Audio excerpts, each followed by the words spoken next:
Surface chemistry, आइए इसको NCERT के थ्रू रिवीजन करते हैं। एडजॉर्सन, एडजॉर्सन जो है ये सरफेस फिनोमिनन है, ये सरफेस पे होता है। Molecules remain only at the surface not go deeper into the bulk, कहने का मतलब इसे सरफेस पे होता है, ये इंटरनली नहीं होता है। अब यहाँ हमें जो है एडजॉर्बेट और एडजॉर्बेंट के बारे में बताया है। जैसे कि कोई कुर्सी है, कोई कुर्सी पे कोई आदमी जो बैठ रहा है, तो ये आदमी होता है एडजॉर्बेट और ये कुर्सी हो जाता है एडजॉर्बेंट। कहने का मतलब है कि कोई इस मॉलिक्यूलर स्पीशीज या सब्सटेंसेस है, कोई सब्सटेंस किसी सरफेस पे जो है चिपक रही है, तो ये सब्सटेंस हो गया एडजॉर्बेट, और जिस सरफेस पे चिपक रही वो सरफेस हो जाता है एडजॉर्बेंट। अब आगे हमें बताया गया है एडजॉर्सन इन एक्शन में कि जैसे कि कोई क्लोज्ड वेसल है जिसमें कि पाउडर चारकोल है, इसमें अगर हम लोग O2 लें, H2 लें, CO लें, Cl2 लें, अमोनिया लें या Ac2 लें, तो ये क्या करता है, चारकोल इसको एडजॉर्ब कर लेता है। सेकेंड में हमें बताया गया है कि जैसे कि कोई ऑर्गेनिक डाई है, मान लेते हैं मिथाइलिन ब्लू, तो उसको अगर हम लोग चारकोल के साथ सेक करें तो हो जाता है कलरलेस, जो कलर था वो कलर ख़त्म हो जाता है, बन जाता है कलरलेस। थर्ड में है कि कोई एक्वा सॉल्यूशन है जैसे रॉ शुगर का, अगर इसको हम लोग जो है चारकोल के साथ पास करें तो वो भी हो जाता है कलरलेस। फोर्थ है कि अगर कोई एयर है, एयर जैसे कि मॉइस्ट एयर है, इसको अगर हम लोग सिलिका जेल के साथ पास करें तो सिलिका जेल क्या करती है कि वाटर मॉलिक्यूल्स को एड्जॉर्ब कर लेती है surface of the gel, gel के सरफेस पे सिलिका जेल जो है ये वाटर मॉलिक्यूल को एड्जॉर्ब कर लेती है और ये एयर बन जाता है ड्राई, एयर बिकम ड्राई। अब आगे है डिसॉर्शन। डिसॉर्शन क्या होता है कि कोई सी सरफेस से जो एड्जॉर्ब सब्सटेंसेस है इसको अगर हम लोग रिमूव कर दें तो हो जाता है डिसॉर्शन। कहने का मतलब है कि कोई सरफेस है, सरफेस पे जो है कोई सब्सटेंस है इस पर चिपका हुआ है, इसको हम लोग रिमूव कर दें तो हो जाता है वो डिसॉर्शन कहलाता है।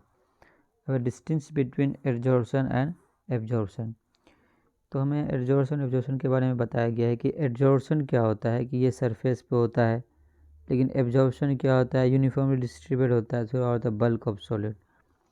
जैसे कि अगर हम यहाँ पे एग्जांपल बताया चौक स्टिक का, कि अगर कोई चौक स्टिक को अगर हम लोग इंक सॉल्यूशन है इसमें अगर हम डिप करें तो इंक क्या होता है कि चौक के सरफेस पे चिपक जाती है और वो इंक जो वो जो चौक जो है वो कलर्ड हो जाता है। लेकिन इसको अगर हम लोग जो है तोड़ के देखें, चौक स्टिक को ब्रेक करके देखें, तो हम पाएंगे कि आगे अंदर की जो पार्ट है वो वाइट है। कहने का मतलब है कि जो इंक है वो सिर्फ सरफेस पे गया है, ना कि अंदर में गया है। तो ये इसलिए है एड्जॉर्प्शन क्या है, एक सरफेस फिनोमिनन है। एक जो बहुत ही अच्छा एक एग्जांपल, इंपॉर्टेंट एग्जांपल जैसे कि वाटर वेपर का है। वाटर वेपर जो है ये एब्जॉर्ब होता है बाय एनहाइड्रस कैल्शियम क्लोराइड, लेकिन एड्जॉर्ब होता है बाय सिलिका जेल। यहाँ में बताया गया है water vapour are absorbed in anhydrous calcium chloride but adsorb by silica gel. बहुत ही इंपॉर्टेंट एग्जांपल है।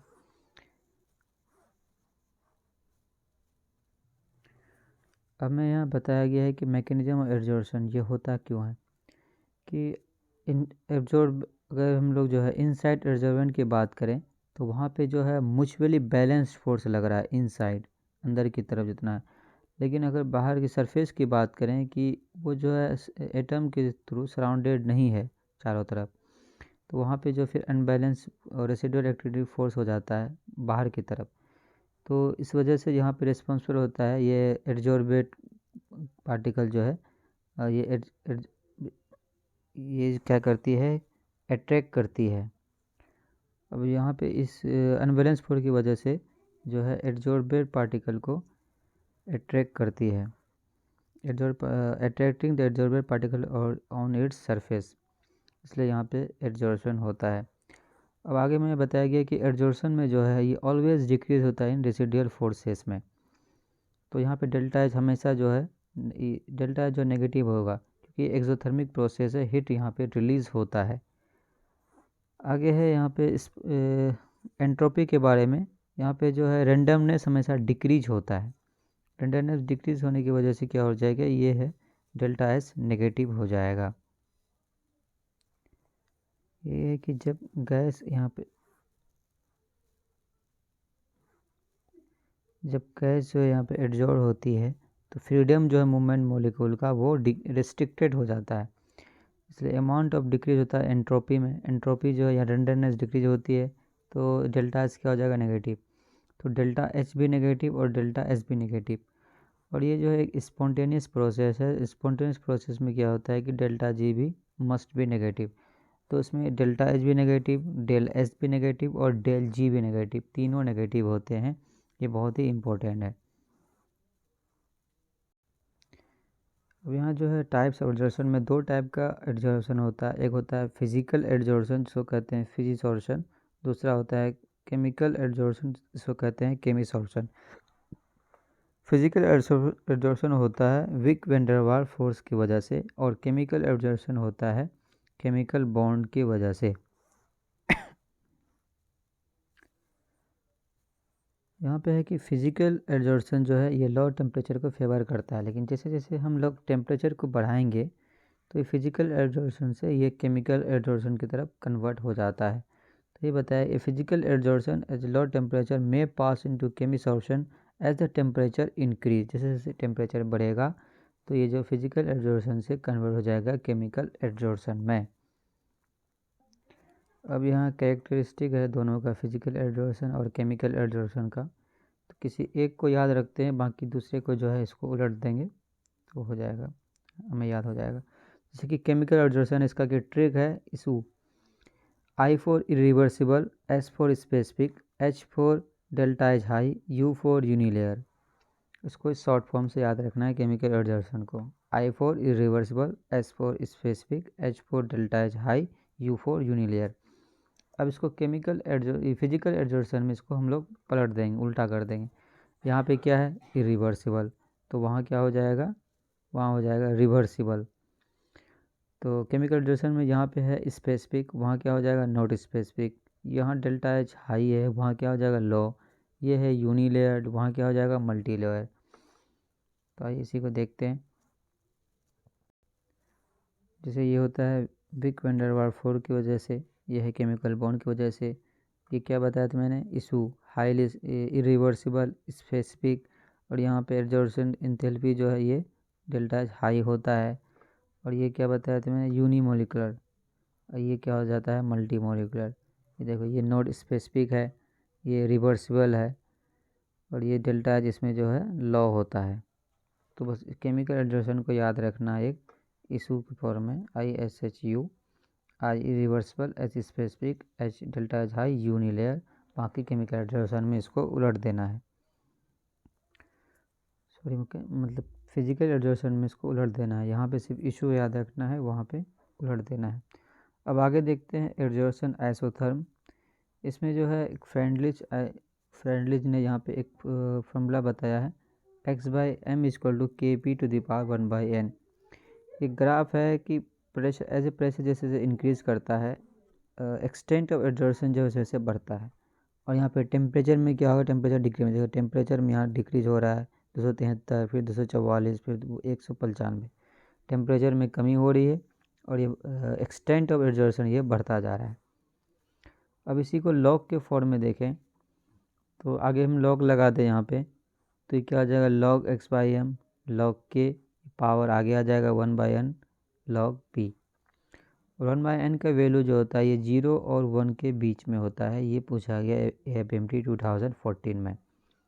अब इसी का ग्राफ देखें log x/m और log p का, तो ये log k क्या हो जाएगा, ये हो जाएगा y, ये हो जाएगा mx + c। तो ये log k क्या हो गया, इंटरसेप्ट। एक्स एक्सिस पे log p है, वाई एक्सिस पे log x/m है, और ये 1/n क्या हो गया, ये हो गया स्लोप। और स्लोप का वैल्यू जो है 1/n का वैल्यू 0 से 1 के बीच में रहता है। अब आगे देखते हैं, यहाँ पे क्या है कि जैसे हाई प्रेशर होगा तो हाई प्रेशर पे क्या होता है कि 1/n 0 हो जाता है, और लो प्रेशर पे 1/n की वैल्यू होती है 1। जैसे कि लो प्रेशर है तो ये ग्राफ जो है इसके डायरेक्टली प्रोपोर्शनल जा रहा है, x/m प्रेशर के डायरेक्टली प्रोपोर्शनल है।